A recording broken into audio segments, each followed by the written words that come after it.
Bismillahirrahmanirrahim. Assalamualaikum warahmatullahi wabarakatuh. Ibadah Allah yang kami muliakan, wahai kaum muslimin, tema kita sekarang adalah mengungkap sejarah Palestina akhir zaman. Mari kita lihat posisi Palestina. Hadirin, yang namanya dulu Israel tidak ada. Israel baru ada tahun 1948 sebagai negara penjajah yang mengengkangi dan menjajah negeri suci umat Islam, yaitu Baitul Maqdis, yang ada Masjidil Aqsanya di tanah barokah Palestina. Palestina ada di kitab-kitab suci, ada di buku-buku sejarah. Sebelumnya tidak ada yang namanya Israel. Jadi Israel adalah negara penjajah layaknya dulu Belanda dan Jepang. Hadirin yang kami muliakan, wahai kaum muslimin, sekarang kita lihat Palestina. Ini ternyata dia menjadi kunci dunia oleh para pakar ahli dan sejarah, oleh ahli politik dan geopolitik. Mereka mengatakan siapa yang menguasai Palestina pasti dia akan menguasai dunia. Jika tidak berhasil menguasai Palestina, berarti tidak bisa menguasai dunia. Palestina yang sedikit ini, walaupun sedikit, jangan lupa mereka merupakan kunci dunia. Palestina ini mempertemukan 3 benua raksasa dunia. Benua Afrika, seluruh Afrika titik temunya adalah Palestina. Benua Asia, seluruh Asia titik temunya adalah Palestina. Benua Eropa, seluruh Eropa titik temunya adalah Palestina. Maka siapapun yang berhasil menguasai Palestina, dia bisa menguasai dunia. Yahudi terlaknat melalui perjanjian yang mereka yakini kebenarannya. Palestina adalah negara yang dijanjikan, yang harus mereka kuasai. Inilah mereka sudah menguasai Palestina. Menurut keyakinan mereka, Sang Mesias Dajjal akhirnya hadir ke tengah-tengah mereka, memimpin mereka untuk menang, untuk menaklukkan dunia. Jadi syaratnya, Palestina harus dia kuasai semuanya. Paham sampai di sini? Kenapa mereka ngotot dan istana Dajjal harus segera dibangun? Di mana? Di Baitul Maqdis. Tempatnya di Masjidil Aqsa. Kita hancurkan Masjidil Aqsa. Bangun kembali istana Dajjal yang disebut dengan Tempel Nabi Sulaiman. Jika ini sudah dikuasai, hancurkan Masjidil Aqsa, bangun Tempel Nabi Sulaiman, dalam waktu 4 bulan harus selesai. Mereka dengan itu, Dajjal akan keluar begitu saja dengan keyakinan mereka. Bila Sang Mesias Dajjal keluar, dunia akan mereka kuasai. Seluruh gerakan Yahudi internasional yang bergerak di pusat titik politik yang mereka bangun dalam sebuah nama politik, dalam kelompok gerakan Zion atau Zionis, yang sekarang membuat negara palsu di Palestina yang berkuasa secara keji dan jahat. Kita sekarang fokus dengan Palestina. Palestina tahun 1947.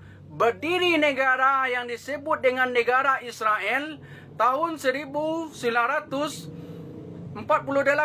Langsung mereka kuasai setengah daripada Palestina. Tahun 1949, hanya jarak 1 tahun saja, mereka sudah menguasai Palestina hampir seluruhnya. Tahun 1950 hingga sekarang ini, yang tersisa dari Palestina itu adalah Gaza. Sayap Hamas di bawah pimpinan Brigadir Izzuddin Al-Qassam mampu mempertahankan, berjuang, berperang melawan militer yang katanya terkuat, terbaik dunia, tak pernah terkalahkan. Baru kemarin 7 Oktober 2023, mereka dipermalukan yang dilihat oleh orang seluruh dunia. Askelon merupakan pusat militer umat Islam mujahidin terbaik dunia. Penyerangan 7 Oktober Askelon sampai ke Tel Aviv. Kaum muslimin yang kami muliakan, sekarang kita fokus dengan Palestina akhir zaman. Mari kita perhatikan dulu secara gambaran luas. Terbayang oleh Bapak Ibu sekarang bagaimana Palestina ini menjadi bumi yang paling seksi, yang paling diperebutkan oleh seluruh benua karena dalam keyakinan para pakar dan ahli dunia, menguasai dunia wajib menguasai Palestina. Siapa yang tidak bisa menguasai Palestina, berarti tidak bisa menguasai dunia. Itu terbukti dalam hadis sahih riwayat Imam Muslim. Kata Rasulullah SAW, sejarah Islam sejak beliau diutus sebagai Nabi dan Rasul sampai habisnya umat Islam akan menjalani 5 fase sejarah. Nabi Muhammad diutus sebagai Nabi dan Rasul usia Nabi 40 tahun.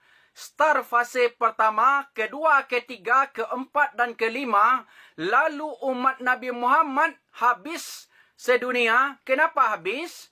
Karena akan terjadi tanda besar kiamat yang ketujuh. Tanda kiamat itu ada 10. Yang satunya sudah muncul, yang lainnya menyusul dengan cepat, dan umat Islam hanya diizinkan oleh Allah Subhanahu wa Ta'ala menyaksikan tanda besar kiamat ketujuh. Apa tanda besar kiamat ketujuh? Angin sejuk, lembut kematian yang berbau wangi kasturi yang berhembus dari Yaman dengan cepat membungkus bumi ini. Siapapun di muka bumi ini, ada orang Islam, umat Nabi Muhammad, ada iman di dadanya, walaupun imannya seujung kuku, angin lembut tersebut akan sampai kepada orang tersebut. Sekalipun orang itu ada di puncak gunung, ada di dalam goa, ada di lembah, ada di pulau, di mana saja. Ada umat Nabi Muhammad, angin yang sejuk lembut, berbau wangi kasturi, sumbernya dari Yaman sampai pada orang itu. Saat orang itu tersentuh dan terhirup, saat itu juga, di tempat itu juga, tergeletak meninggal dunia. Serentak dan seluruh orang yang beriman meninggal dunia. Maka, tanda besar kiamat yang ke-8, ke-9, ke-10, hanya akan dijalani dan disaksikan oleh manusia yang tak lagi kenal dengan Allah Subhanahu wa Ta'ala. Mereka hidup bagaikan binatang dalam hutan.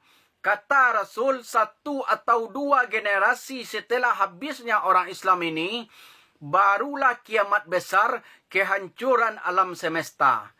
Nabi bersabda, dari start ke finish ada 5 fase sejarah. Fase sejarah yang pertama adalah fase nubuah, fase kenabian. Ini langsung dipimpin oleh sang Nabi Muhammad SAW. Berapa lamanya? 23 tahun. 13 tahun di Makkah Mukarramah dan 10 tahun di Madinah Al-Munawwarah. Wafatnya Nabi Muhammad SAW.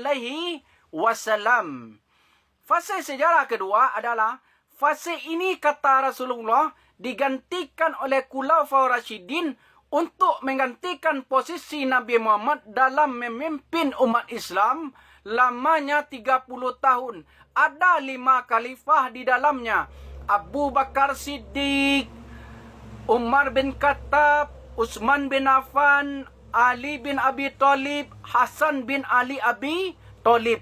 Setelah 30 tahun Hasan bin Ali Abi Thalib menyerahkan pemerintahnya kepada Muawiyah, maka Muawiyah merubah khilafah menjadi kerajaan yang dinamakan dinasti Bani Umayyah. Berlangsung selama 1227 tahun. Fase sejarah ketiga berlangsung 2/3 dunia kedudukan Islam dalam pelukan Islam, kepemimpinan Islam. Pertanyaannya, kenapa belum 100% dunia dikuasai oleh Islam pada saat itu? Fase sejarah pertama, kedua, ketiga